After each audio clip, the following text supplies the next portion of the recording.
Election से पहले मेरे तरफ से आप सभी के लिए एक गिफ्ट है और वो गिफ्ट है एक स्मॉल कैप मल्टीबैगर स्टॉक। अब आप बोलेंगे कि तुम बोल रहे हो मल्टीबैगर होगा, तो क्या मल्टीबैगर सचमुच हो जाएगा? मेरा बोलना है क्यों मल्टीबैगर नहीं होगा। अब आप सुनिए, स्टॉक अगर डिफेंस सेक्टर की कंपनी हो, और आपको तो पता ही है बीजेपी डिफेंस सेक्टर के प्रति कितना फोकस करता है, और उस स्टॉक में अगर आशीष कचोलिया, द आशीष कचोलिया 3,000 करोड़ जिनका नेटवर्थ है, वो अगर मार्च क्वार्टर में 3% स्टॉक में इन्वेस्ट कर दे, तो क्या वो स्टॉक मल्टीबैगर रिटर्न आपको नहीं दे सकता? तो चलिए स्टॉक के बारे में जानते हैं। देखिए, जो लोग मुझे फेसबुक पर और इंस्टाग्राम पर फॉलो करते हैं उन लोगों को पता होगा, कल शाम को मैंने एक स्टॉक के बारे में बताया था, मतलब आशीष कचोलिया जी के साथ उस स्टॉक का पिक्चर शेयर किया था और बताया था एक ही दिन में स्टॉक 19% बढ़ा है। आज वही स्टॉक मार्केट खुलते ही 17% बढ़ गया था, और आज दिन के अंत में जब मार्केट गिरा तभी भी स्टॉक 7% ऊपर था।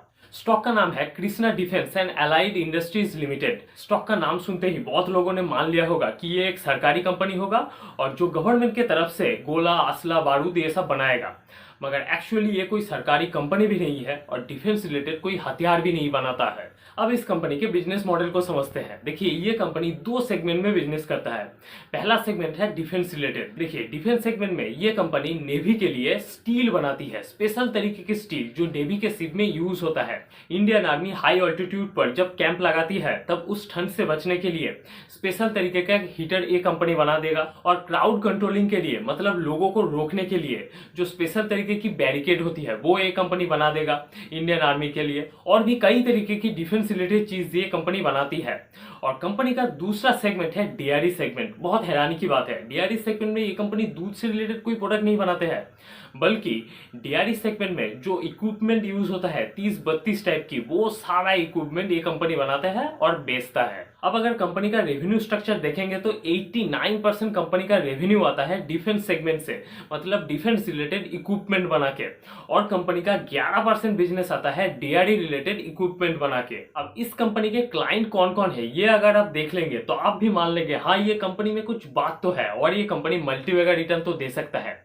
तो इस कंपनी के क्लाइंट है Indian army, Indian navy, border security force, DRDO, अबनी, Mazagon dock, Cochin shipyard, L and T, GRSE और गोवा शिपयार्ड लिमिटेड। मतलब इतने हेवी पीएसयू कंपनी है इस कंपनी के क्लाइंट। अब एक बार इस कंपनी के फाइनेंशियल्स को भी देख लेते हैं। देखिए, 800 करोड़ की कंपनी है, मतलब एक स्मॉल कैप कंपनी है। 82 के पी रेशियो में स्टॉक बिक रहा है। आपको महंगा लग सकता है, मगर ट्रेडिंग 12 मंथ के स्टॉक को अगर सेल्स ग्रोथ को देखेंगे तो 65% का स्टॉक का सेल्स ग्रोथ है।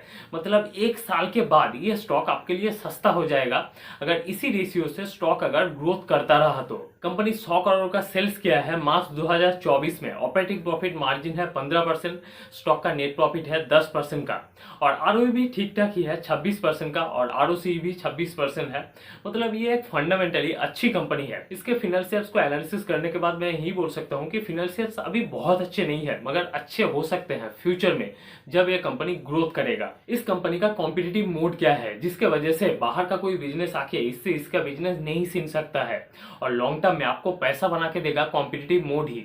तो मेरा मानना है इस बिजनेस का कॉम्पिटिटिव मोड है इसका क्लाइंट बेस और इसका यूनिक प्रोडक्ट। देखिए, ये कंपनी जो स्टील बनाती है ना, वो नेवी शिप में यूज होता है, और ये स्टील कोई आम स्टील नहीं होता है, स्पेशल तरीके की स्टील होता है जो नेवी के शिप में यूज होता है, और इसका क्लाइंट बेस ही है इसका कॉम्पिटिटिव मोड। अब फाइनली आशीष कचोलिया जी एक सुपर इन्वेस्टर हैं। उन्होंने कुछ सोच समझ के ही इस कंपनी में 3% स्टेक खरीदा है, और हम सबको पता है बीजेपी गवर्नमेंट डिफेंस सेक्टर के प्रति कितना फोकस करता है, तो इस कंपनी का बिजनेस फ्यूचर में अच्छा ही करेगा। और फाइनली एक ही बात बोलूंगा, ये कोई बाई या फिर सेल रिकमेंडेशन नहीं है, क्योंकि प्रॉफिट होगा तो आप मुझे नहीं देंगे और लॉस होगा तो मैं आपको पैसा नहीं दूंगा। तो इसीलिए अपना डिसीजन खुद से लीजिए।